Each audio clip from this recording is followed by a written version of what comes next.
tu regardes le monde et tu te dis, il y a du boulot. Hein? Il y a du boulot. Mais comment ça se fait?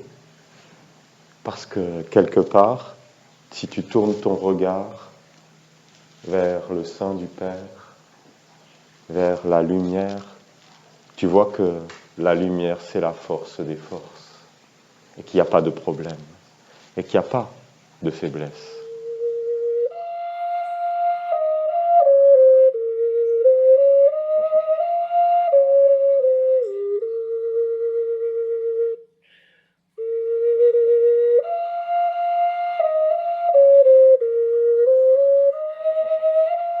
Bon, tout est dit. Quand c'est qu'on commence? Non, parce que vraiment, il y a un monde qui essaye de nous faire croire qu'on a besoin de tout un monde pour vivre, de tout un monde faux, de plein de besoins. Et c'est une grande illusion.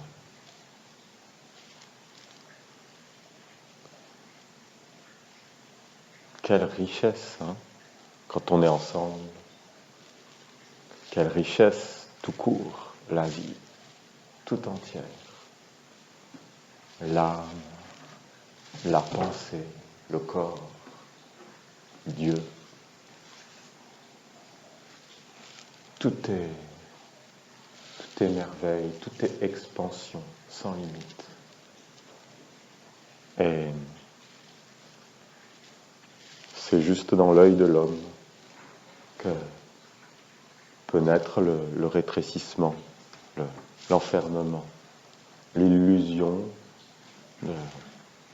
du rien, du moi, du fragment.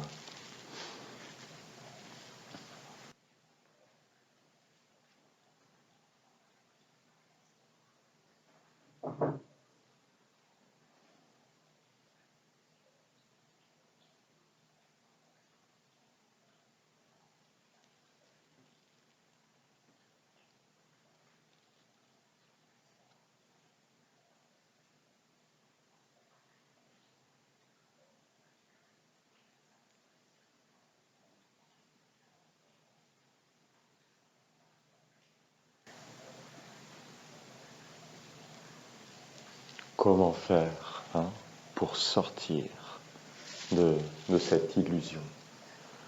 Comment faire pour sortir de la faiblesse qui n'existe pas? C'est un tel, vous voyez, on arrive à Auriel et on sent directement la richesse. Un monde est tellement heureux, une bénédiction. Auriel, il vient comme une bénédiction. Vous voyez hier les vestales qui jetaient les fleurs, les pétales. Et c'était comme un symbole de notre célébration. Une abondance, une bénédiction. Et en même temps, tu regardes le monde et tu te dis, il y a du boulot. Hein? Il y a du boulot. Mais comment ça se fait? Parce que quelque part, si tu tournes ton regard vers le sein du Père, vers la lumière, tu vois que la lumière, c'est la force des forces, et qu'il n'y a pas de problème, et qu'il n'y a pas de faiblesse. Alors comment faire?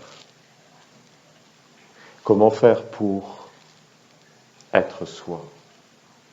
Comment faire pour donner un corps à l'être véritable que nous sommes? Comment faire pour donner un corps collectif à Dieu? C'est, voilà, tout un programme.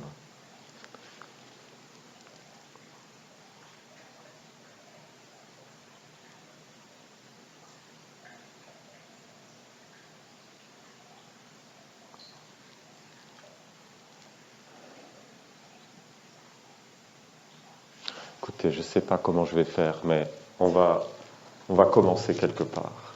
Et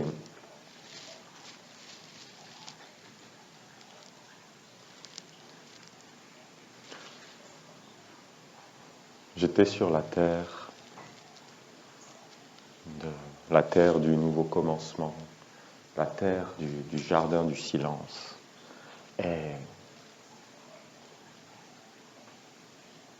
juste avant de venir, juste avant de prendre le bus pour prendre l'avion, pour reprendre l'avion et reprendre le bus, etc., et arriver ici.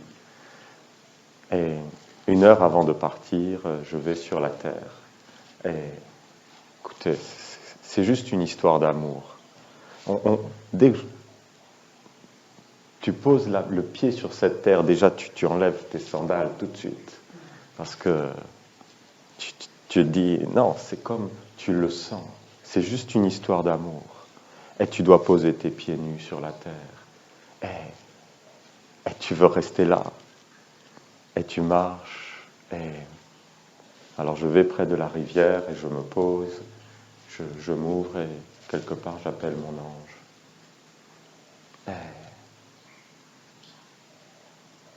Et voyez, l'ange qui te parle, il ne te parle pas. Il parle, mais pas comme nous, on parle. Et c'est comme une aura, c'est comme une ambiance, c'est comme un élan qui vient du mystère. Et ça me dit, ne bouge pas, reste silencieux, ne va nulle part, pas d'intention, pas de vouloir. Et là, un monde s'approche. Et c'est comme Gabriel, c'est comme son aura, c'est comme sa présence. Et ça me montre quelque part l'assemblée. Et c'est pas l'assemblée parce que on ne perçoit que soi. Et qu'il y a comme quelque chose à guérir, voyez, comme encore une confusion, comme quelque chose qui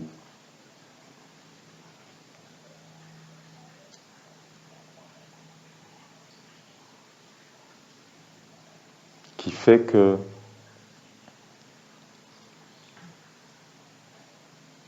voilà, c'est ce champ de vie, c'est un placenta que nous formons ensemble, parce que quelque part c'est cela, on donne un corps à Dieu. L'enseignement essénien, c'est une science, c'est un art de donner un corps à Dieu.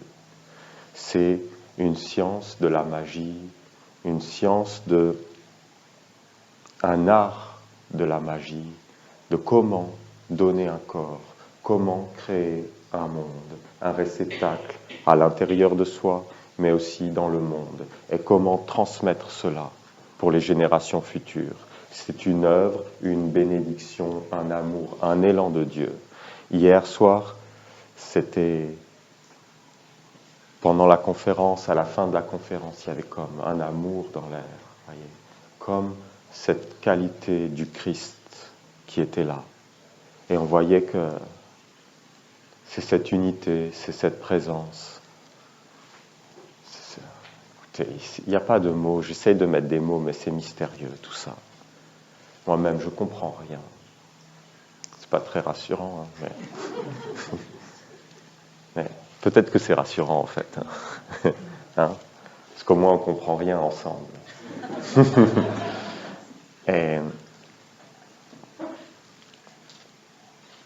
Et donc il y a Gabriel qui s'approche.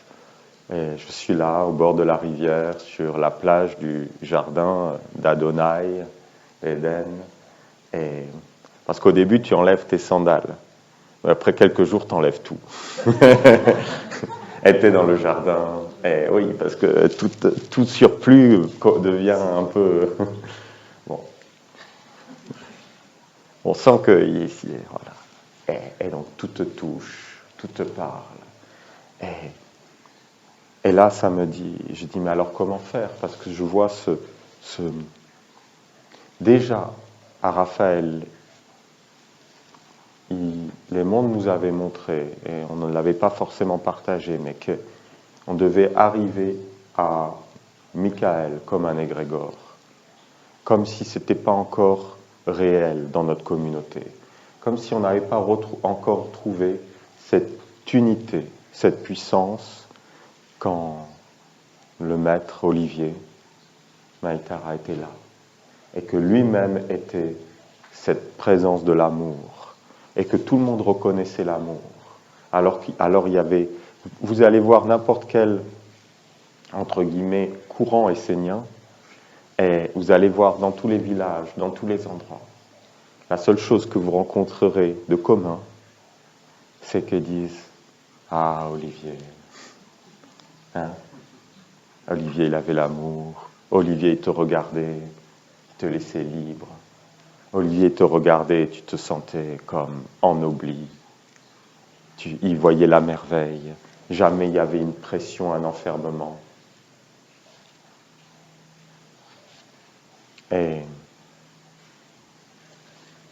Et aujourd'hui, on doit retrouver cette force, peut-être différemment, mais on doit retrouver cette unité d'être un égrégore. Un égrégore, c'est la parole de l'un résonne. C'est une unité. C'est un corps global. Et il y a encore des mondes, et quelque part, ça s'arrête à Auriel, mais des mondes qui voudraient que ça ne marche pas,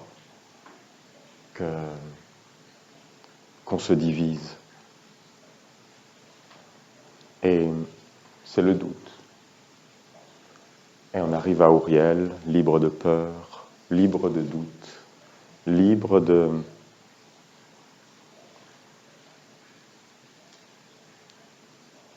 Ça qui est particulier. Je ne sais pas quoi. Je vais essayer. Écoutez. Et donc je demande et il me dit, comment faire? Comment faire alors? Et il me dit, mais il ne me dit pas comme ça, c'est la nature tout entière, c'est une ambiance, c'est une aura. Parle-leur des 5 sens, parle-leur de la réceptivité sacrée. Alors on va essayer.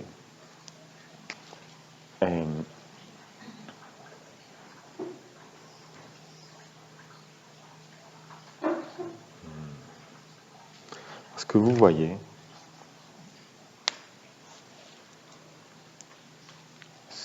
ce que j'ai vu sur cette terre pendant ces 3 semaines, c'est la merveille de la ronde des archanges.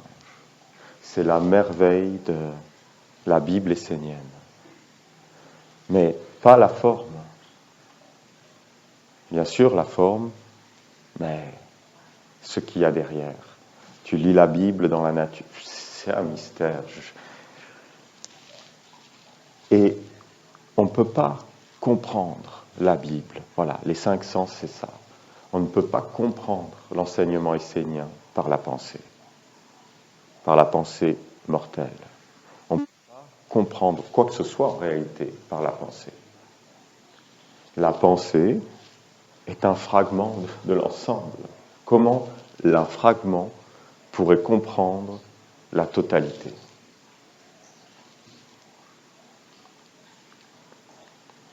Et donc, voyez, il y a toujours une façon de... On va parler, et c'est toujours pédagogique, c'est toujours pour essayer de se rencontrer. Mais on ne se rencontre jamais dans la forme, puisque ce que l'on a en commun, c'est le grand invisible. Et on est un dans le sans forme. Dans la forme, bien sûr, on va être séparés. Alors comment faire? Voilà, comment faire? Et tout ce qu'on va dire, c'est jamais ce qui est vrai. Parce que le principe même de la parole, c'est la chute. La parole, la pensée, ce qui prend forme, c'est ce qui se sépare. Et donc, et que la pierre arrête la chute. La forme, c'est la fin de la chute. Et à partir de la forme, on peut remonter vers le sans forme.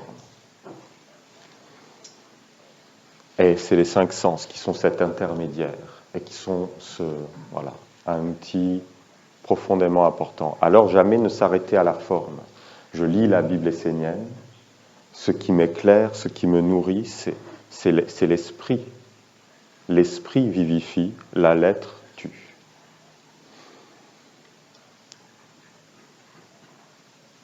Alors vous voyez, c'est comme, on va dire, la Bible, elle va dire d'une certaine manière, mais c'est jamais la façon. Quelque part, la formulation, il ne faut jamais s'attacher à la formulation. La tradition a été exprimée de multiples manières à travers les âges. De multiples manières. Est-ce qu'il y en a une qui était plus vraie que l'autre? Non. Aucun mot n'est vrai. Aucun mot n'est juste. Je dis, c'est poétique. Je dis le soleil se lève.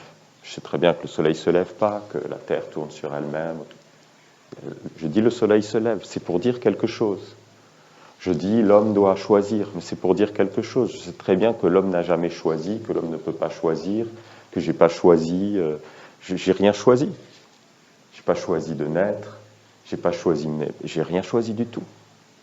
J'ai pas choisi, voilà, qu'est-ce que j'aime comme nourriture. J'ai pas choisi mes goûts, j'ai pas choisi rien du tout. J'ai pas choisi la maison dans laquelle j'habite. Je dis peut-être que je fantasme que oui, j'ai choisi cette maison, mais j'ai même pas choisi que cette maison existait. Donc j'ai rien choisi. C'est la vie qui choisit, qui se conclut. Donc, vous voyez, on dit l'homme doit choisir, mais c'est pour montrer quelque chose, c'est pour réveiller quelque chose, c'est pour libérer l'homme du choix. Bon, voilà. Donc c'est très particulier parce que, vous voyez, le sans-nom, le sans-forme, l'être vrai. Quelle est la meilleure façon de le symboliser? Cet être vrai, il est sans centre, ni circonférence, ni périphérie. Il est nulle part, ce centre. Il est partout, c'est Dieu. Mais la meilleure façon de le symboliser, c'est un centre et une périphérie. Donc voilà. Donc je veux caractériser l'être vrai, ce qui est sans centre ni périphérie, et je fais un point et un cercle. Et après je dis, il est où le centre et la périphérie? Hein? C'est lequel? Non, puisque le centre, c'est ce qu'il y a derrière tout. La périphérie, c'est le point. C'est ce qui est particulier. Vous voyez, on peut tout dire. Je peux dire que la périphérie, c'est ça, mais je peux très bien dire que la périphérie, c'est le point. Parce que c'est ce qui est particulier, et l'ensemble, voilà, c'est l'être. Donc c'est pour ça, ne pas s'attacher à la forme, s'attacher au pas, se rappeler du parfum, se rappeler de, voilà, oublier.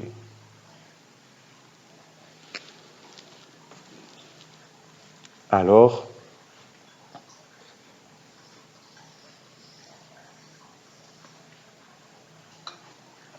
bon, c'est pas très bien. Et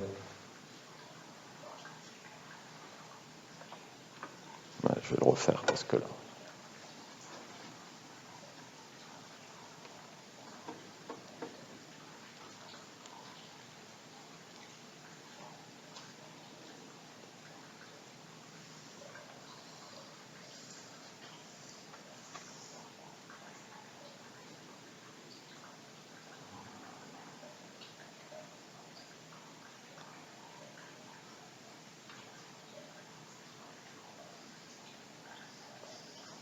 Bon voilà, c'est l'homme. Ici c'est un corps, hein, au centre.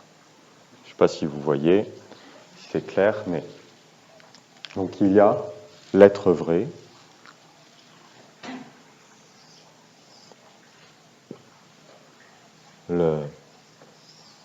Les cinq sens, la perception, l'être véritable, la perception et ce qu'on appelle l'homme, la conception. Quelque part, ici, c'est l'être, ici, c'est les cinq sens, et ici, c'est la forme. Et la forme, qu'est-ce que c'est? Le corps, qu'est-ce que c'est? c'est le concept, la pensée, le sixième sens. Le cinquième sens, le sixième sens, le corps. C'est-à-dire la conception, l'enfantement. Il n'y a pas de corps. Comprenez bien qu'il n'y a pas de forme. Ouais, voilà, c'est ça. Vous voyez, c'est compliqué. Hein. C'est pas que c'est compliqué, mais c'est... Si je dis que j'ai un corps, ben c'est un concept, puisque mon corps, je le définis séparé de l'ensemble. Donc dès que c'est conçu, c'est défini, c'est séparé. Et on va parler d'un corps qui donne un corps à l'être vrai, une immaculée conception. L'immaculée conception est possible si les sens sont libres et donne naissance à un concept pur. Le concept des concepts, quelque part, c'est le je suis. Je suis, pointe, voyez, dites je suis. Ça pointe vers quoi? Ça pointe vers rien d'objectif. Je suis veut dire cela. Rien qui ne peut être perçu, rien qui ne peut être conçu. Le je suis. Donc,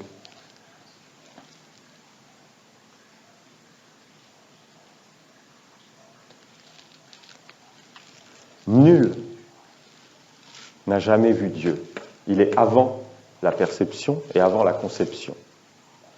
Mais celui, le je suis, celui qui est tourné vers le sein du Père, c'est-à-dire le concept pur qui pointe vers son origine, vers sa source. Le je suis, celui qui est tourné vers le sein du Père, nous le fait connaître. Voilà.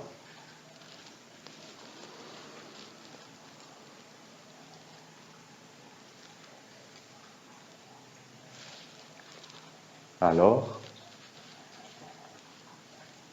la clé, et c'est l'offrande que notre Maître, notre Père a fait avant de partir, c'est ce saut de la magie. Et il y a une clé profonde dans les cinq sens.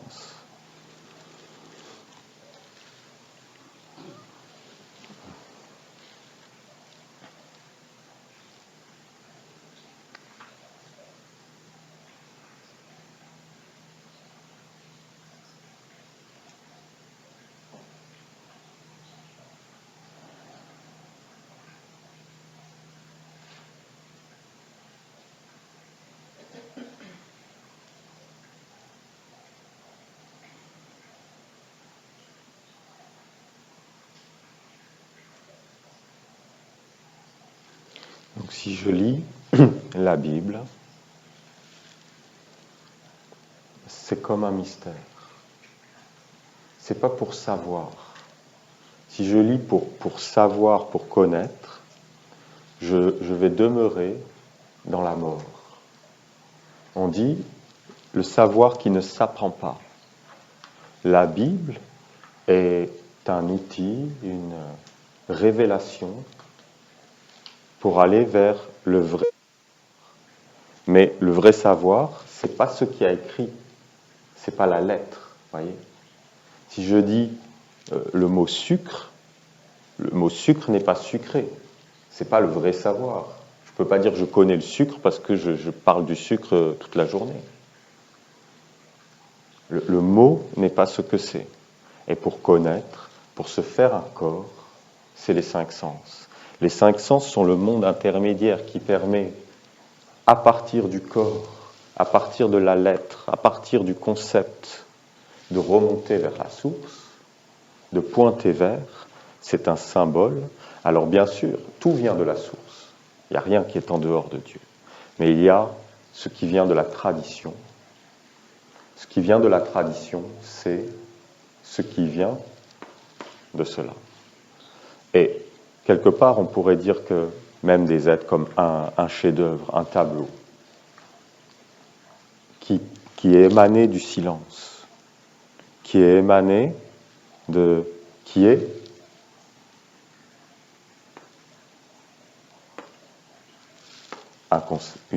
une forme, qui est une expression de celui qui a vu, qui était là et qui a vu la beauté. Mais la beauté, c'est toujours la beauté de l'être véritable. Et celui qui arrive à réellement la représenter, cela pointe vers l'être véritable, comme la nature. La nature, il y a une géométrie, des formes, les couleurs, tout. Si je regarde dans sa globalité, si je ne saisis pas, si mon œil ne regarde pas le détail, alors apparaît l'être véritable. Et c'est pour ça que les anges, on dit toujours qu'on ne peut pas qui sont invisibles. L'harmonie, on la sent, mais on ne peut pas l'attraper.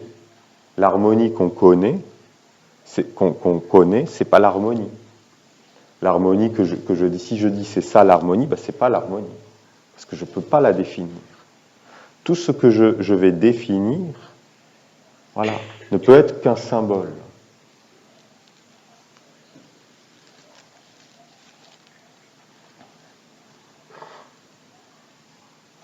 Alors, il y a des choses qui pointent plus directement, les textes sacrés, etc., qui vont révéler ce silence. Mais ultimement, c'est ici que ça se passe. Parce que je peux très bien voir la beauté. Il y a la guerre. Alors on va dire la guerre, c'est laid, etc. Et c'est parce que je regarde un fragment. Je regarde une chose. Mais pourquoi je regarde le fragment ? Ce n'est pas la guerre qui est laide, c'est mon regard. Et ça veut dire que je ne regarde plus à partir de l'être véritable, mais je regarde à partir d'un concept de la forme du bien et du mal. Parce que le bien et le mal n'existent pas là. Il n'existe qu'à partir du moment où il y a une conception, où il y a une forme, et où il y a une séparation, une division. Alors là, il y a le bien et il y a le mal. Et si c'est ça qui regarde, donc regarder à partir du corps, mais vous voyez, le corps n'existe pas, c'est regarder à partir d'un concept. Quand on dit, voilà, il y a la vision de l'âme, il y a la vision de l'être vrai, mais il y a la vision qui vient du corps. Il y a la vision, mais ce n'est pas le corps, c'est la vision qui vient du concept, parce que le corps lui-même n'est pas. Il y a pas le corps, il est un avec la terre, même mes pieds. Si j'étais suffisamment sensible, je verrais que même les molécules, tout c'est en train de se mélanger avec les molécules du sol qui me porte. Il n'y a pas de séparation. Et même ce que je perçois comme mon corps, et ça les archanges nous l'ont dit, Olivier me disait, mais vous ne connaissez pas votre corps. Ce que vous percevez de votre corps, c'est un concept. C'est tout ce qui a été figé, c'est la peur, c'est le doute, c'est tout cela. Mon corps, ce que je connais de mon corps, c'est la peur. Parce qu'en réalité, mon corps ne s'arrête pas du tout là. Mais si mon corps est opaque, si mon corps est défini, eh ben c'est tout ce qui a été figé.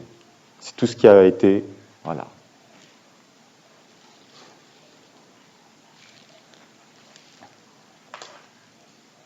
Donc comment ennoblir ? Comment sanctifier ? C'est-à-dire que ce qui est sanctifié, c'est quand le concept, quand la forme retrouve sa patrie originelle, l'être vrai. Voyez, pour lire la Bible,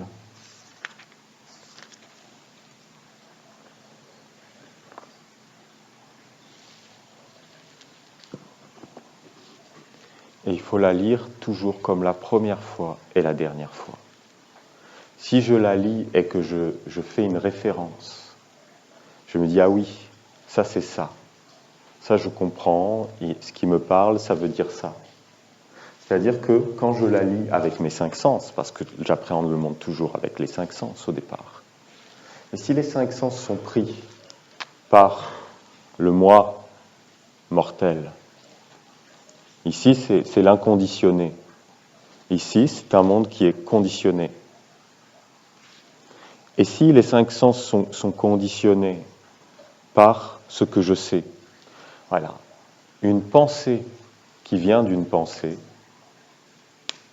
est un déséquilibre. Une pensée qui vient du silence est un concept pur. Il émane du silence, il retourne au silence.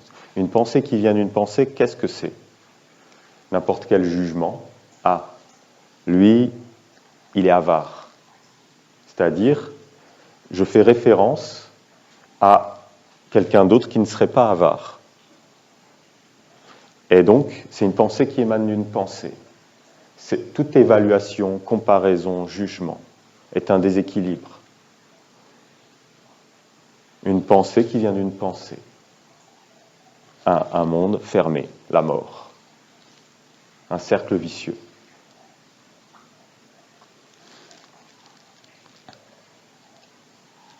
Une œuvre d'art, un texte sacré, une révélation, une pensée qui émane du silence.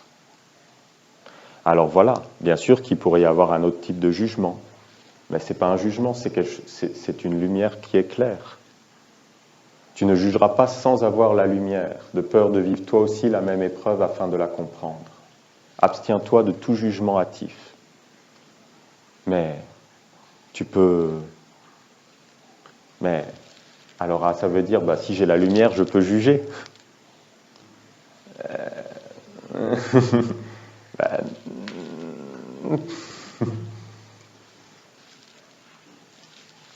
Non.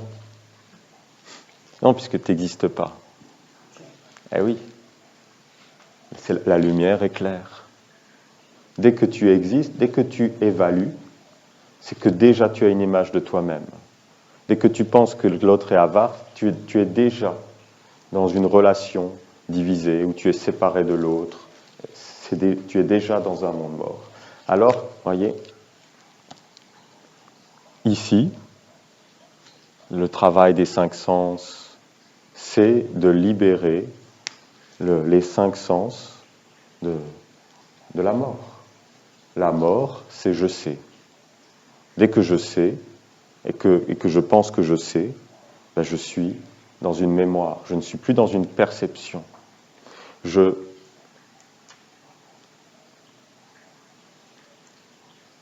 Voyez, tu ne jugeras pas sans avoir la lumière. Pas de jugement hâtif, pas d'enfermement. C'est-à-dire que la lumière, elle est claire, elle ne conclut pas. Elle est une continuité, elle est éternelle. Si elle conclut, c'est comme ça, je suis déjà dans le passé. Je suis sorti de l'éternité, de la continuité. J'ai dit, c'est ça. Et je ne suis plus dans la perception directe des choses. Donc je suis sorti du savoir. Dès que je sais, je sors du savoir.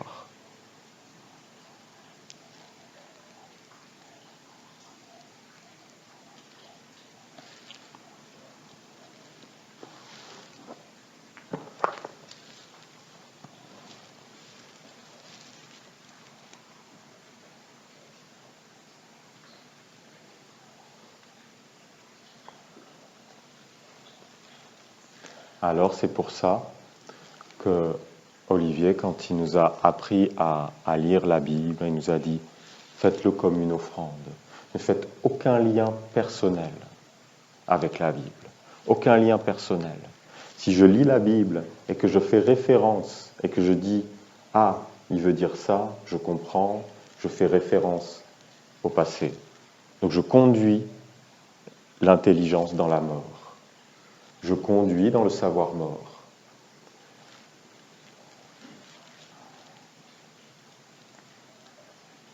Reconnaissez l'ordre céleste et entrez dans l'harmonie universelle. C'est ouvert. reconnaissez l'ordre céleste. Et c'est les 5 sens. Ah, qu'est-ce que c'est l'ordre céleste et l'harmonie universelle? Non, c'est une ouverture. Je lis pour apprendre à écouter. Je lis pour être ouvert. L'important, c'est pas ce que je lis. C'est qu'est-ce qu'il le lit. Comprenez que dans la vie, voyez, qu'est-ce qu'il le lit? Est-ce que c'est le concept? Est-ce que je ramène tout à moi, tout à une image personnelle, tout à une croyance, tout à la mort, tout ce que je sais? Ou est-ce que je le laisse libre? Ou est-ce que je le lis et en réalité, derrière, c'est toujours un courant d'amour. La Bible doit être lue avec une profonde affection, un profond amour, un profond respect. C'est comme d'aller dans la nature, c'est ça que j'ai vu sur la terre. Voyez, vous allez sur la terre et voilà, c'est la nature, voyez. Les piquants, les pierres, la majesté, les montagnes, l'eau qui coule, la merveille, voyez, c'est grand mais c'est pas lisse. C'est pas lisse. C'est pas un monde fabriqué. Et là, tu es face à toi-même et tout t'envoie. Au début, ça peut paraître comme violent. Mais c'est pas violent. La nature est pas... La violence que je perçois, c'est la mienne. C'est tous mes concepts, c'est tout ce qui s'effondre, c'est tout ce à quoi j'essaye de me raccrocher pour me rassurer. Parce que la violence, c'est quoi? C'est la peur. La violence, c'est d'essayer de me défendre, c'est de continuer à exister dans une croyance, dans une forme définie, dans quelque chose de mortel. C'est-à-dire, je suis ça, je suis tout ce qui me rassure, je suis ça, je suis pas ça.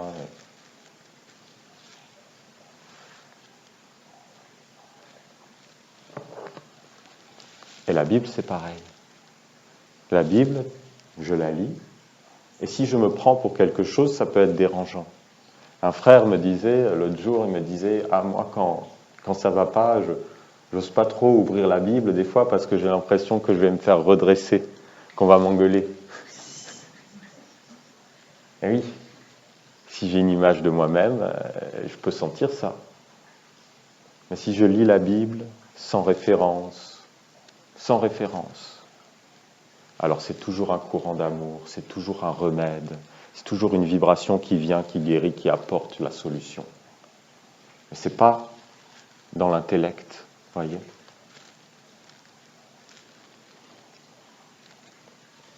Comprenez que dans la vie, chaque chose doit être à sa place et qu'en toute chose, l'ordre céleste doit être respecté et préservé.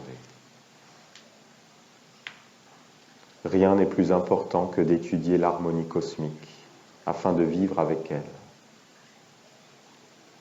Elle est partout et en tout, et elle relie tous les êtres, toutes les manifestations de la vie, à la grande force du bien, à l'intelligence suprême qui en tout maintient l'équilibre des mondes. Vous aussi, vous devez en conscience participer à cet équilibre divin, spirituel, magique et physique. Par tout son être, l'homme doit participer à l'harmonie la plus élevée et la manifester dans tous les aspects de sa vie quotidienne. C'est l'art de vivre dans la beauté. C'est aussi le fruit de la véritable éducation de l'humanité de lumière. L'union avec l'harmonie invisible doit être une recherche constante. Ce lien doit être vivant et conscient. C'est en pleine conscience que l'homme doit devenir un créateur, un vivant à l'unisson cosmique. Le cosmos, c'est tout ce qui constitue l'homme, qui l'enveloppe, l'entoure. Il est l'ordre dans l'infiniment grand, comme dans l'infiniment petit.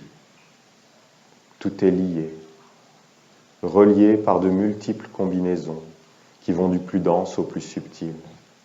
Et l'homme ne doit pas perturber cette harmonie par son inconscience, son ignorance, son manque d'éducation.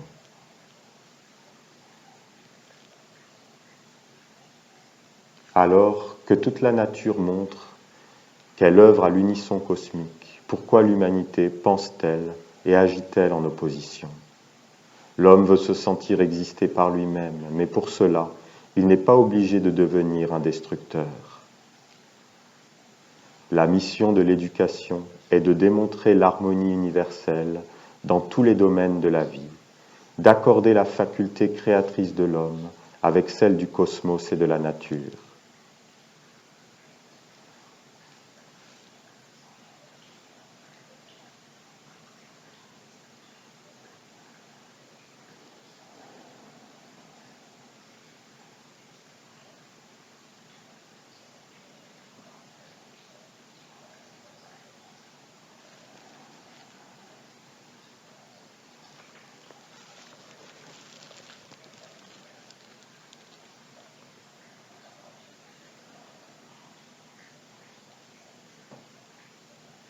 Vous voyez, quand j'étais sur cette terre,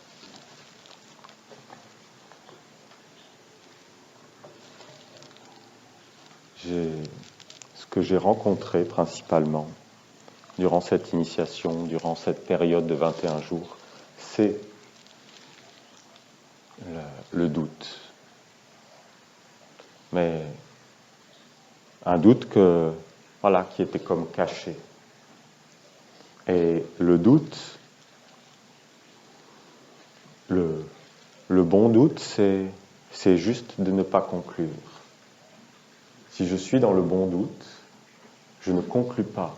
C'est pas douter vous voyez, c'est juste de ne pas juger. Tu ne jugeras pas sans avoir la lumière.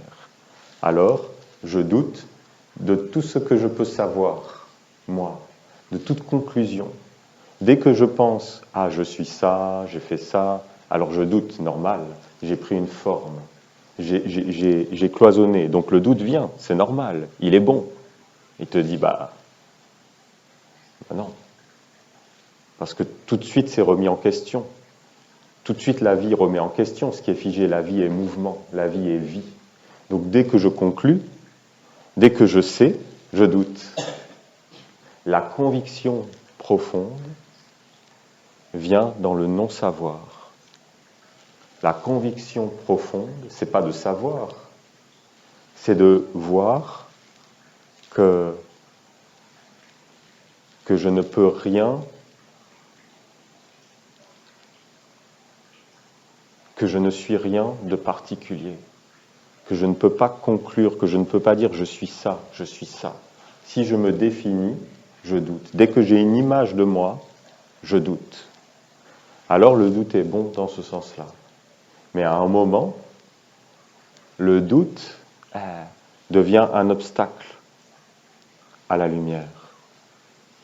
Parce que je peux douter de moi, mais si je doute de ce qui est, alors je me sépare.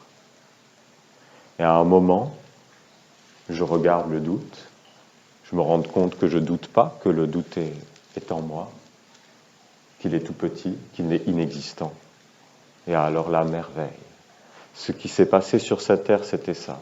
Je voulais aller au bout. Voilà. Quelque part, voilà, je vais parler à une communauté. Et on marche ensemble. Et il y a un monde qui me dit, mais est-ce que tu sais vraiment de quoi tu parles? Est-ce que tu vas guider des êtres sur un chemin?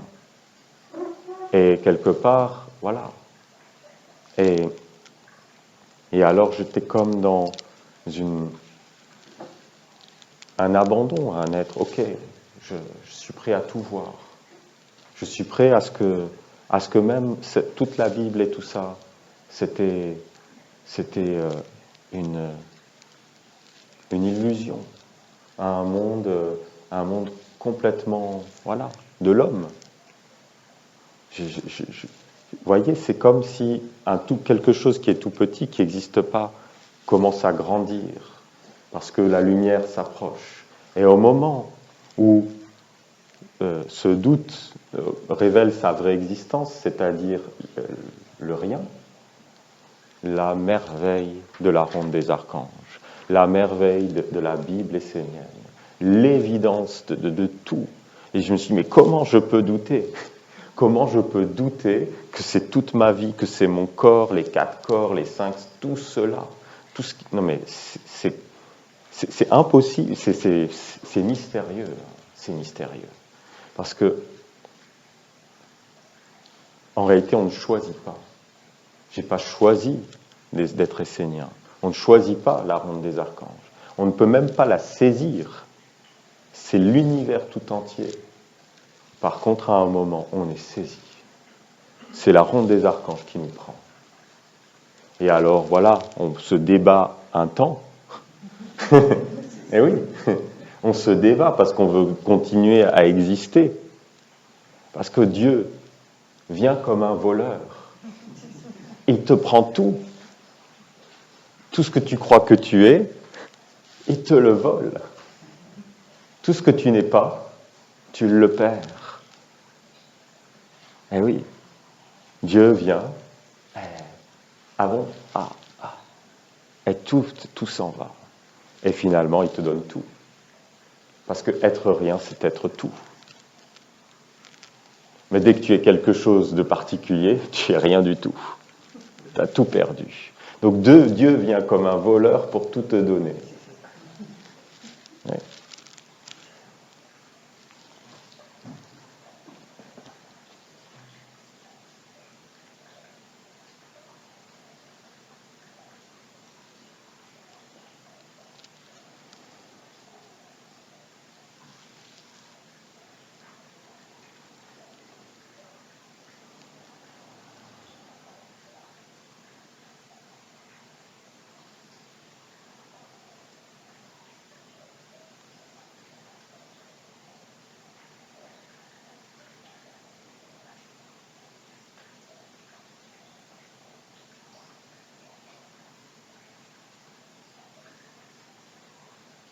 C'est très déstabilisant, vous voyez, on ne sait pas pourquoi on est là. Hein? Pourquoi on est là? Tous ensemble, qu'est-ce qui nous réunit? C'est mystérieux, non? Comment? Qu'est-ce qui est la vie? On peut se raconter des histoires, mais en réalité, c'est un grand mystère. Hein? On peut dire, oui, j'ai fait ça, mais c'est toujours après. On essaye, on romance la vie. On la romance, voilà, je suis ça, j'ai fait ça, etc. Et puis j'arrive là, et puis j'ai fait des choix, et puis tout ça. Mais on se rend compte que tout ça, c'est juste des histoires. Tout ça, c'est juste ce qu'on fait pour se rassurer, pour garder encore une identité. Mais en réalité, c'est un mystère, et c'est beaucoup plus grand que nous. La ronde des archanges est une expression de l'amour de Dieu. Une expression de l'amour de Dieu. Une parole et une... Voilà. C'est ce qui est venu sur cette terre, sur la première fois quand j'ai passé ma 3e marche au Canada, et j'étais dans le temple et je priais, voilà, je pense justement, je priais Uriel, parce que vous voyez, il y a comme un protocole, une façon de faire, et là j'étais devant Uriel. Et là c'est le Christ, c'est Jésus qui est apparu. J'avais aucune, personnellement, affinité avec le Christ à ce moment-là, aucune... Et je ne m'attendais pas du tout à ça.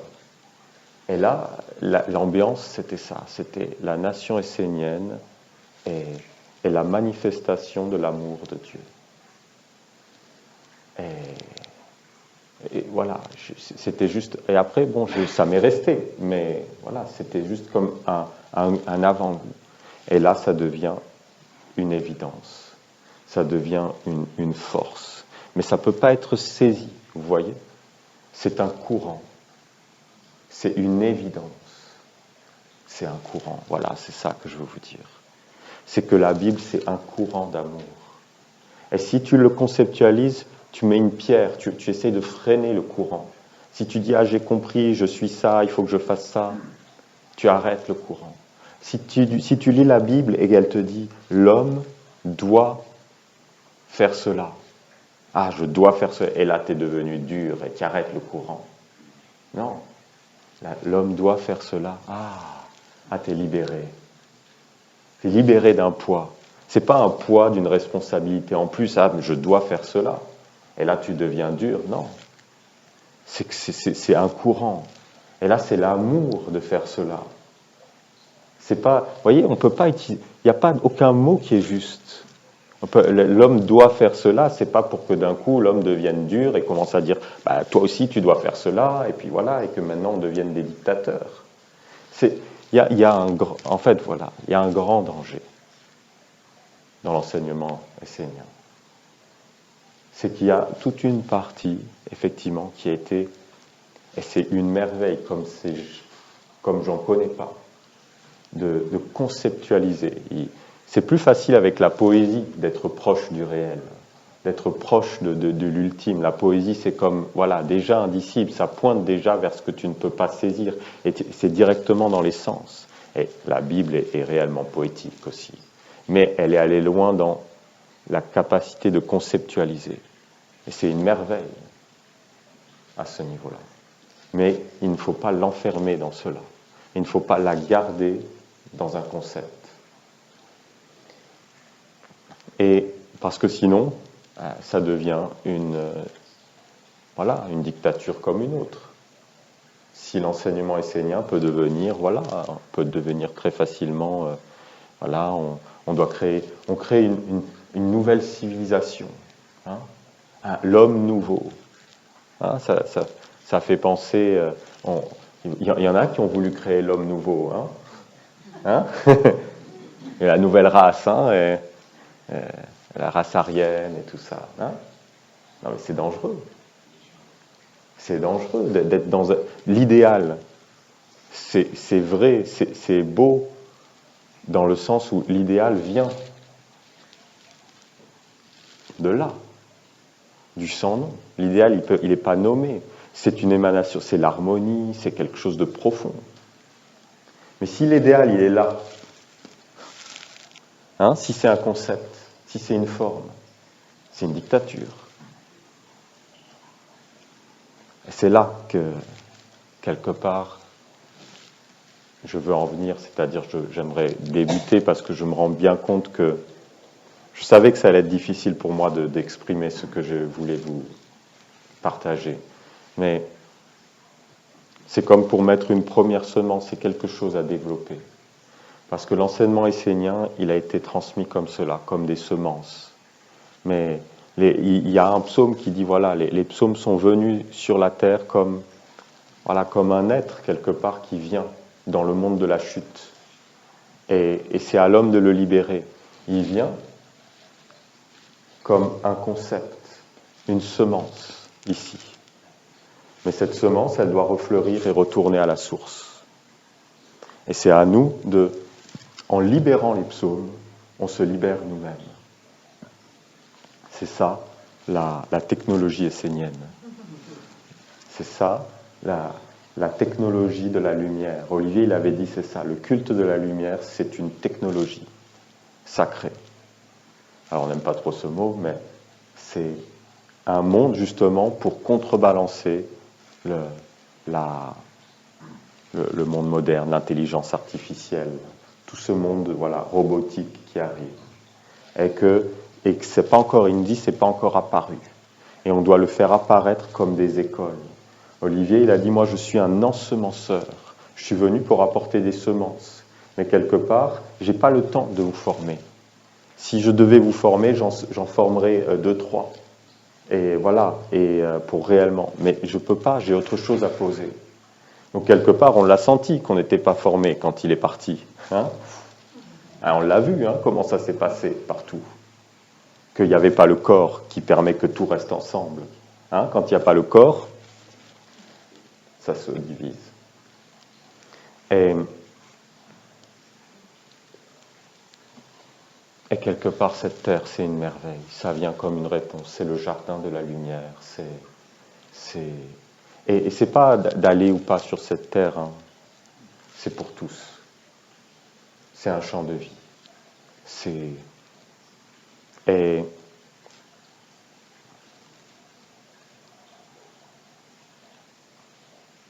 des écoles qui doivent apparaître. C'est des écoles. Toutes les semences, voyez, même les 5 sens, ils ont été posés, mais on n'en est même pas à la surface d'étudier chaque sens, d'étudier les 4 corps, de faire apparaître. C'est une merveille. Donc en réalité, on est ensemble ici. On pense qu'on vient, voilà, c'est ça. On arrive ici chez les Esséniens et on se dit, tiens, on pense qu'on a quelque chose à gagner, que ça va nous apporter quelque chose. Mais ce qu'on ne sait pas, en fait, c'est qu'on est ici pour donner. Qu'on est venu pour donner un corps. Et en donnant un corps, on se rend compte qu'en fait, on est déjà ce qu'on est de toute éternité. Et en fait, c'est juste un élan d'amour. On a été pris par un élan. Et on vient pour offrir. Et quand tu offres quelque chose, c'est que tu l'as. C'est la magie de l'offrande, c'est la magie de la révélation. La vie marche par révélation. Si j'offre un psaume totalement sans rien mettre, eh ben je l'ai. Le retour, c'est la révélation. Mais c'est jamais une compréhension comme je voudrais. Si je cherche à comprendre, si je cherche à prendre, alors voilà, j'ai un déchet, j'ai une compréhension mortelle. Mais si j'offre sans rien vouloir prendre, sans rien chercher à saisir, en étant totalement libre, ouvert, alors, de cette offrande, la réponse c'est la révélation. Parce que la Bible elle-même est révélation. Et elle ne fonctionne que par révélation, que par don, que par offrande, que par amour. La révélation, c'est l'amour. L'Apocalypse, c'est l'amour. C'est la venue de l'amour. Alors c'est toujours par. C'est d'être dans ce courant. Et ça prend le temps de comprendre qu'en fait, on a besoin de rien. Voilà. On n'a pas besoin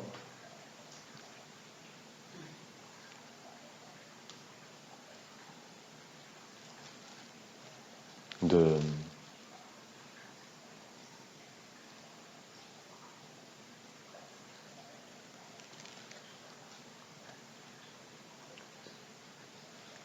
Quand l'homme grandit, au départ, il y a cette attitude d'être comme je suis enfant, je m'approprie le monde, je prends, je saisis.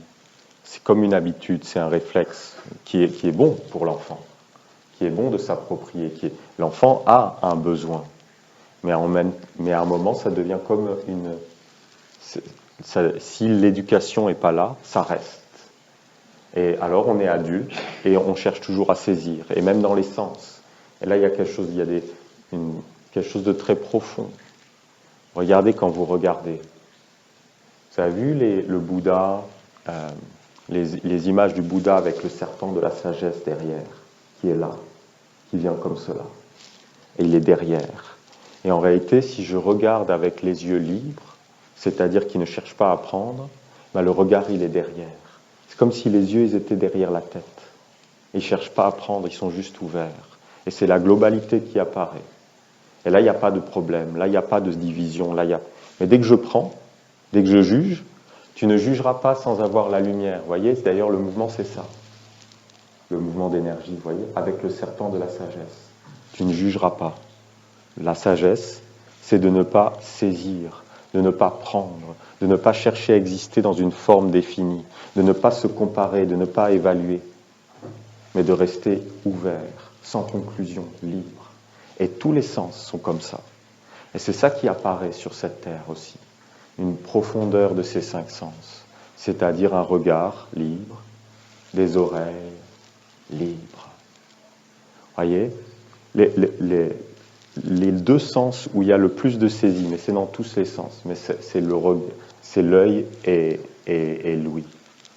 Et si on prend le temps, on va approfondir cela par des exercices quelque part, des méditations, pour libérer, parce que quelque part, ça se manifeste comme des tensions. Si j'apprends à sentir mon oreille, au bout d'un moment, ça devient comme quelque chose de très large. Et il y a un espace tout à l'arrière de la tête. Et alors tous les sons, il n'y a aucun son qui est arrêté, vous voyez. Et tous les sons sont libres. Et il n'y a plus vraiment de sélection. C'est la globalité. Parce que c'est très facile, vous voyez, de mal comprendre l'enseignement. Si on comprend l'enseignement ici, c'est-à-dire dans la mort, dans le concept. On va dire protège tes yeux, protège tes oreilles, ne regarde pas ce que tu ne dois pas regarder. Alors comment tu fais?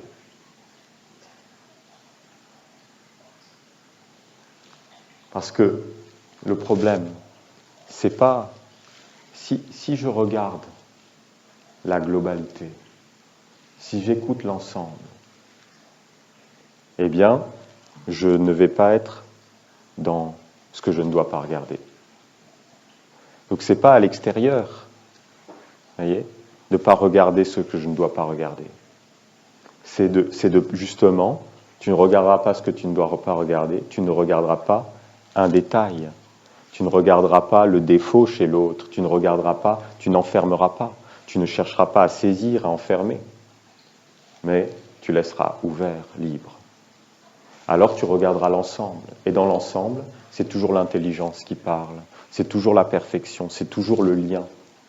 Et il faut regarder, il faut écouter comme un poète, comme un artiste, comme un peintre. Si je regarde un détail, je l'isole. Et je crée un mensonge, la séparation, etc. Mais un peintre, il va regarder les lumières, il va regarder quelque part avec tout son être, avec sa sensibilité, avec son toucher. Et en réalité, son œil devient tactile. Et il va sentir l'espace autour des objets et le lien des objets entre eux. Et alors, au lieu de regarder une chose, c'est comme de regarder voilà, c'est d'être avec le corps. Le sens du toucher est fondamental. Fondamental. Il porte tous les sens, même physiquement. Vous voyez, il est partout. Il est partout et je peux sentir ma bouche, je peux sentir mes oreilles, je peux sentir mes yeux avec mon toucher. Je peux sentir mon nez, mon odorat. Il est celui qui porte tout. Et il est celui qui met en contact avec l'indicible, avec justement ce qui est en dehors du concept. Parce que si je suis juste dans la vue, je peux être beaucoup plus facilement dans un concept. Si je suis juste dans une visualisation, par exemple, je dis voilà, je me pose sur la terre, je ressens le ciel au-dessus de moi, le grand ciel. Et si je suis juste dans la conceptualisation, eh bien, au bout d'un moment, je vais rester que dans le concept et je vais faire le mouvement et je dis voilà, il y a la terre au-dessus de moi, le ciel, et au bout d'un moment, je vais m'ennuyer parce que c'est toujours une répétition, parce que je suis toujours dans la mémoire, parce que je fais l'exercice, mais à travers un concept. Si j'entre dans le sens du toucher, c'est toujours nouveau, c'est toujours libre. Et là, j'entre. Et alors, la visualisation devient bonne, c'est-à-dire la terre en dessous de moi, et je sors de l'idée, et j'entre dans le ressenti.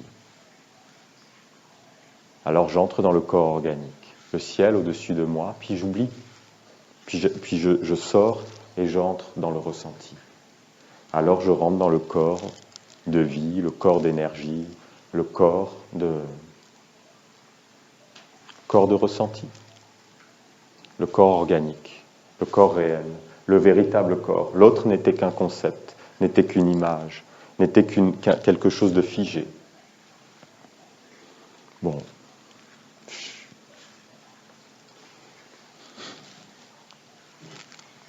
Ouais, voilà.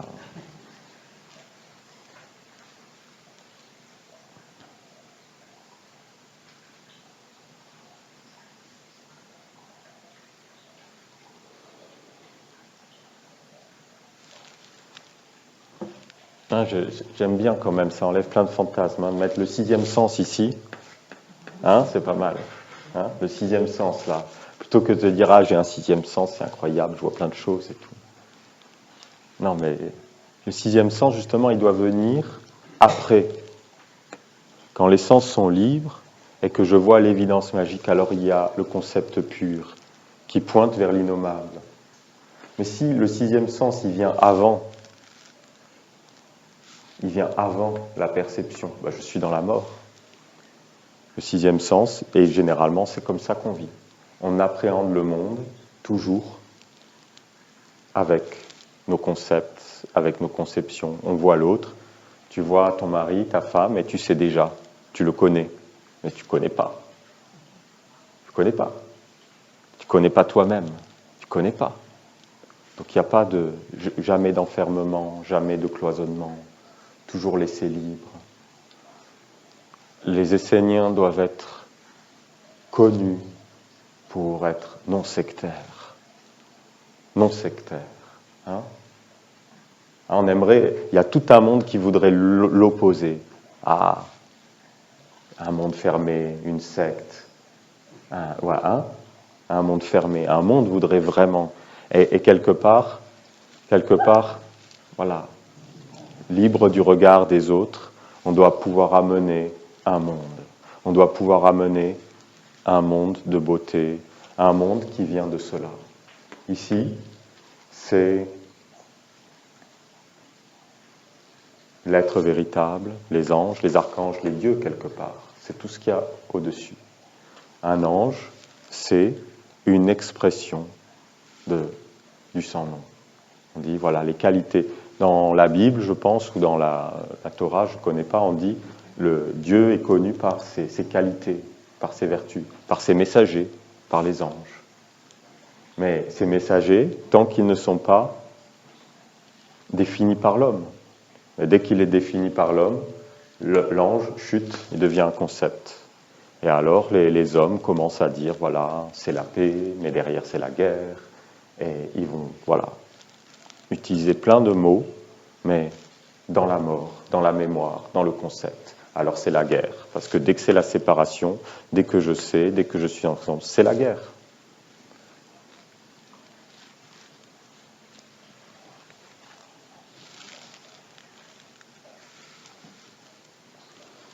Alors, nous, on doit être des thérapeutes, des êtres qui laissent libre. Et on ne doit vouloir convertir aucun être, mais ouvrir les portes pour tous les êtres. Et comment on ouvre les portes? C'est en étant ouvert d'esprit, c'est en étant à l'écoute, c'est en étant, voilà, un être guérissant, un être qui ne cherche pas à changer l'autre, qui ne cherche même pas à se changer soi-même. Hein, un grand respect. Hein, quelle violence, vouloir se changer, vouloir changer l'autre. Hein?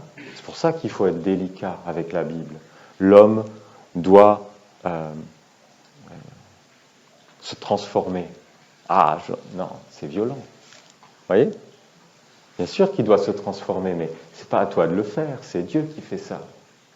C'est justement en le laissant libre que ce qui est tendu, en laissant libre dans ta perception, parce que ça, c'est pur toucher, c'est pur regard.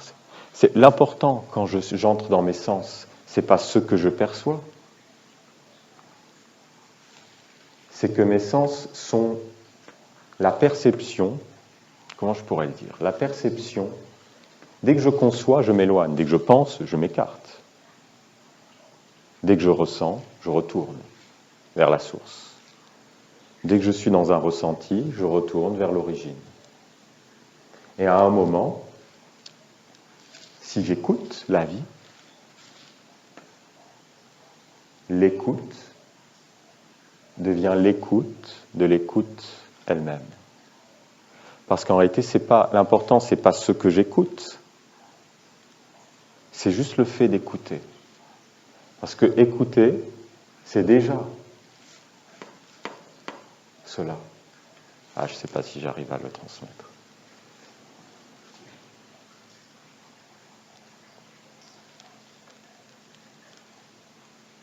Notre être véritable est pure écoute, pur regard, pur toucher. C'est la même chose. Toucher, c'est pure écoute. Mais ici, c'est nous c'est dans ce monde qu'on sépare. Voilà. Et la perception, on va dire, les 5 sens sont plus proches que la pensée de la réalité, de l'être vrai. Ils sont mouillés de la réalité. Voilà. Les 5 sens, la perception est mouillée de la réalité. Alors, en retournant vers la perception, en appréhendant notre vie d'une manière beaucoup plus sensible, sensuelle, tactile, vivante, je retourne vers cela. Et voilà, c'est quelque part, c'est un enseignement de la mère dans le sens où c'est elle qui est cette réceptivité sacrée. On a reçu un enseignement des mondes supérieurs, des semences, et pour leur donner un corps, c'est cette réceptivité.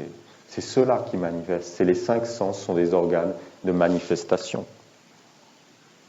à la fois de création et à la fois de retour vers l'être. C'est le lien.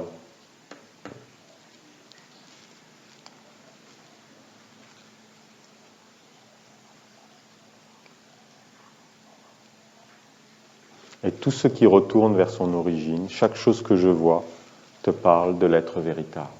Et chaque chose qui retourne à son origine est sanctifiée. Alors tout devient sacré. Et on va dire, il y a le sacré et le profane, et c'est pédagogique à un moment donné, et on crée des espaces, mais à un moment, je me rends compte qu'il n'y a pas de sacré et de profane, que tout est sacré, et que c'est que dans l'œil. La profanation, elle vient là. Elle vient quand je sépare. Il n'y a pas de... Voilà, il n'y a rien à l'extérieur qui soit sacré et profane. On aimerait, ça nous rassurerait parce que il y a les gentils, les méchants, etc. Et puis ça nous conforte dans une identité. Mais en réalité, il n'y a pas. Bon.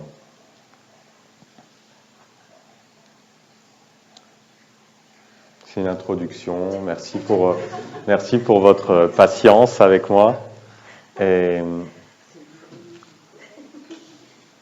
est-ce que je dirais pas jusqu'à, je vais dire, est-ce que c'est clair, mais est-ce qu'au moins, oui, ça va. Il y a vous voyez la direction, quoi. Ouais. Et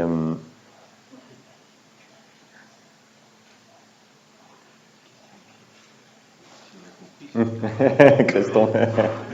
Ouais. Il dit question piège, parce que si je dis oui, j'ai compris, c'est que je sais, j'ai pas compris.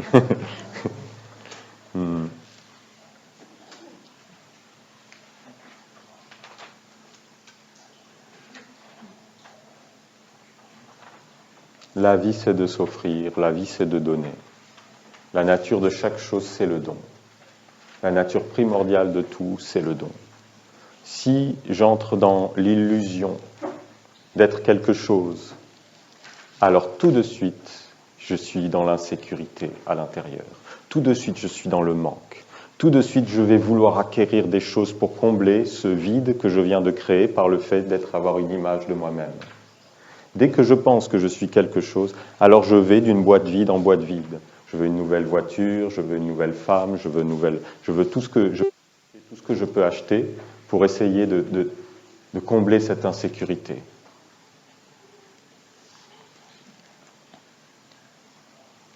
Et ce manque intérieur, ce doute, cette peur, ce désir qui émane de cela. Mais tout ça, c'est un monde, illusoire. Mais je le vis. Donc je ne dois pas dire, c'est une illusion, parce que ça ne sert à rien. C'est comme me dire, je ne suis pas le corps, ça ne sert à rien. Je ne suis pas le corps, je suis une âme. Oui, ok, super. Non, je suis pas le... Si je veux vraiment découvrir que je ne suis pas le corps, alors je donne toute mon affection à mon corps et je commence à l'explorer, à le ressentir, jusqu'à comprendre qu'il n'est qu'une émanation de l'être et qu'il n'a pas d'indépendance, qu'il n'a pas d'autonomie, que tout ce qui est séparé, tout ce qui n'existe pas par lui-même, et que la seule autonomie, c'est l'être véritable.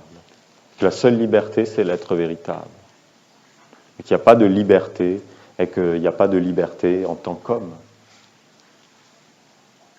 Il n'y en a pas. Donc ça ne sert à rien de la chercher ou de la... Maintenant, c'est la liberté de... Ouais, bon, voilà. Hein, on veut tellement être un concept et être libre. Et les droits de, les droits de ci, les droits de ça, je suis ça, j'ai des droits en tant qu'homme, en tant que femme, en tant que tout ce que tu veux. Mais si je suis une femme ou un homme et que je dis, voilà, en tant que femme quand même, ou en tant qu'homme, tu dois me respecter. Mais ça veut dire quoi? Ça veut rien dire, je ne sais même pas ce que ça peut pouvoir dire. C'est une histoire qu'on se raconte. Il n'y a pas de... Mais, et si d'ailleurs je me dis je suis un homme ou je suis une femme, ça veut dire que je suis là, puisque j'ai une idée, je suis dans un concept. Donc quand la situation me demande d'être un homme ou une femme, puisque voilà, des situations me demandent d'être actif, agir, d'être fécondant, des situations me demandent d'être présent, réceptif, ouvert. Si je suis un homme ou une femme, je vais être ni l'un ni l'autre, je vais être rien du tout. Donc l'homme ne pourra jamais se manifester, ou la femme ne pourra jamais se manifester, si je suis identifié, si je l'ai dans un concept. Donc voilà, si on veut être un vrai essénien, il ne faut pas être dans un concept d'être un essénien. Si essénien c'est être ça, ça, ça, je suis dans la mort, je ne serai jamais un vrai essénien. Un vrai essénien, il apparaît quand je ne suis pas dans une fausse identification. Et que c'est un courant. Bon. Voilà.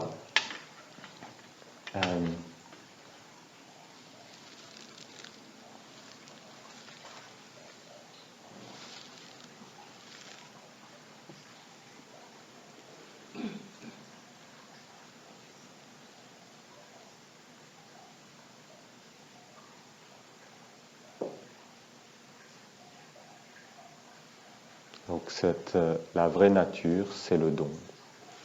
Notre vraie nature, c'est la plénitude. Et si je cherche, je serai toujours déçu, quel que soit. Si je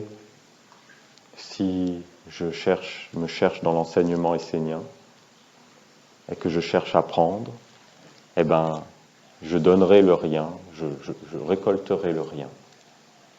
Si je suis en couple et que je cherche quelque chose chez l'autre, je récolterai le conflit, le problème, etc. Si je suis en couple et que c'est pour tout donner. Si je suis vers une tradition, c'est pour tout donner. Quel que soit, parce qu'en réalité, c'est ma nature de donner. Et le bonheur, c'est de donner. Il n'y a pas d'autre bonheur. C'est toujours de donner. C'est toujours l'offrande. C'est toujours de disparaître, de s'offrir tout entier. Le don, c'est donner, c'est mourir. Donner, c'est de mourir à tout ce que je suis. C'est le grand merci. Je meurs à ce que je ne suis pas. Quand je me couche le soir, je me dévêtis de tout cela, je laisse tout mourir. Il n'y a pas de demain. J'abandonne tout ce que je suis. Et c'est le grand merci. C'est l'offrande, c'est le sacrifice. C'est un autre mot pour offrande. C'est le sacrifice de tout ce que je ne suis pas à ce que je suis de toute éternité.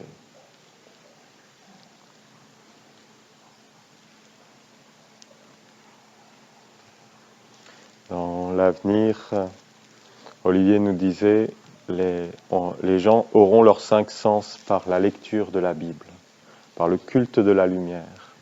Et voilà, c'est ça. Quelque part, vous voyez, lire la Bible, c'est à travers les sens. Et c'est surtout pas pour entrer dans la mort, dans des concepts, mais c'est pour entrer dans la vie. Et pour ouvrir les sens, pour entrer dans une perception claire, dans l'évidence des mondes, dans l'évidence magique. Olivier, c'était son premier ange, l'ange qui portait dans la ronde des archanges l'évidence magique. Et ensuite, il a porté Uriel.